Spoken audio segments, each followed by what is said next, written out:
बिस्मिल्लाहिर्रहमानिर्रहीम। अस्सलाम वालेकुम डियर स्टूडेंट्स।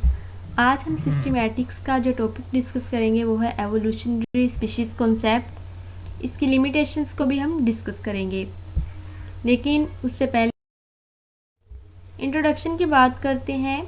तो एवोल्यूशनरी स्पीशीज़ कॉन्सेप्ट की ज़रूरत इसलिए पेश आई थी कि जितने भी पैलेंटोलॉजिस्ट थे या बायोलॉजिस्ट थे वो बायोलॉजिकल स्पीशीज़ कॉन्सेप्ट से सेटिस्फाइड नहीं थे।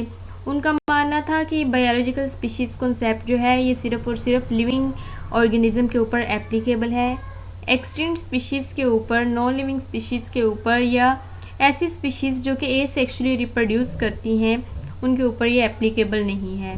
तो फिर एक और कॉन्सेप्ट की ज़रूरत पेश आई जिसे एवोल्यूशनरी स्पीशीज़ कॉन्सेप्ट का नेम दिया गया। एवोल्यूशनरी स्पीशीज़ कॉन्सेप्ट की डेफिनेशन को सबसे पहले सिम्पसन ने प्रपोज किया और इनके मुताबिक एवोल्यूशनरी स्पीशीज़ जो हैं वो एक लीनेज हैं। Lineage mean ancestral descendant sequence of population है और ये सेपरेटली इवॉल्व होती हैं फ्रॉम अदर्स और इनका नेचर के अंदर अपना यूनिटरी एवोल्यूशनरी रोल और टेंडेंसीज होती हैं।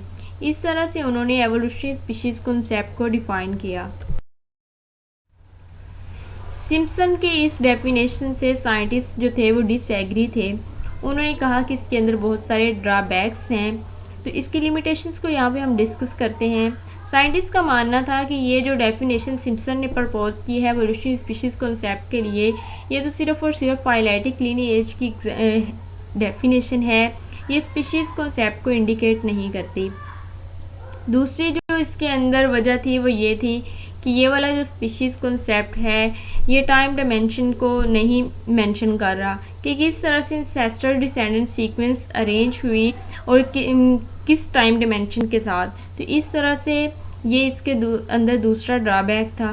थर्ड जो इसके अंदर वो ये था कि ये वाला जो स्पीशीज़ कॉन्सेप्ट है ये सिर्फ और सिर्फ आइसोलेटेड पॉपुलेशन और इंसिपिएंट स्पीशीज़ के ऊपर ही एप्लीकेबल है, ये फुल स्पीशीज़ के ऊपर एप्लीकेबल नहीं है। इंसिपिएंट स्पीशीज़ जो होती हैं ये फुल स्पीशीज़ नहीं होती।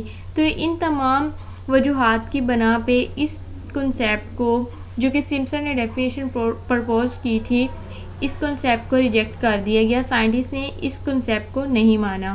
इसके बाद फिर एक और डेफिनेशन किसी दूसरे साइंटिस्ट ने जिनका नाम विले था, उन्होंने एक और डेफिनेशन प्रपोज की एवोल्यूशनरी स्पीशीज़ कॉन्सेप्ट की। इनके मुताबिक ये था कि no presumed separate single evolutionary lineage में be subdivided into a series of ancestral descendant species. इनका मानना ये था कि एक सिंगल एवोल्यूशनरी लिनेज को हम सब डिवाइड नहीं कर सकते एंसेस्ट्रल डिसेंडेंट स्पीशीज़ के अंदर के एंसेस्टर को हम अलग स्पीशीज़ नहीं मान सकते और डिसेंडेंट को हम अलग स्पीशीज़ नहीं मान सकते। तो इस डेफिनेशन के लिए सिम्पसन ने फिर एक कमेंट किया।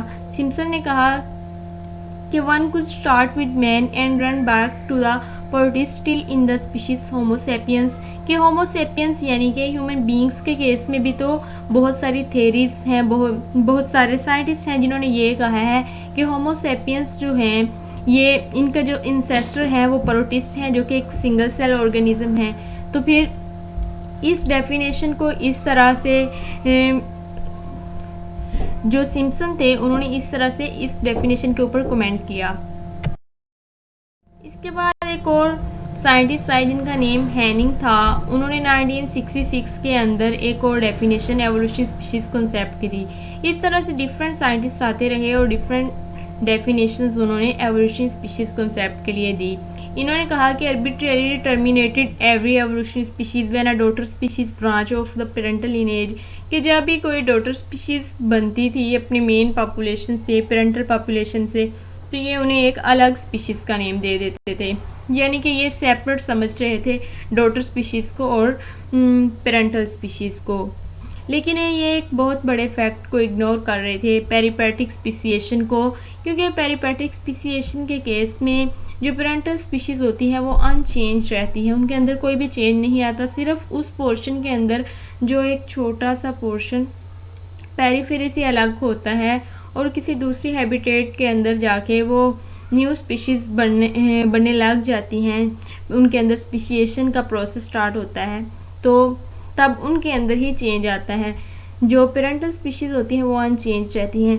तो इस तरह से ये जो हैनिंग थे, इन्होंने ये पेरिपेटिक स्पीसिएशन का जो प्रोसेस था उसे इग्नोर किया था और इस तरह से डॉटर स्पीशीज़ और पेरेंटल स्पीशीज़ को अलग अलग कंसीडर किया था। ये था हमारा आज का लेक्चर। होप सो आपको समझ आया होगा। काइंडली आप चैनल को लाइक शेयर एंड सब्सक्राइब करें। अल्लाह हाफिज़।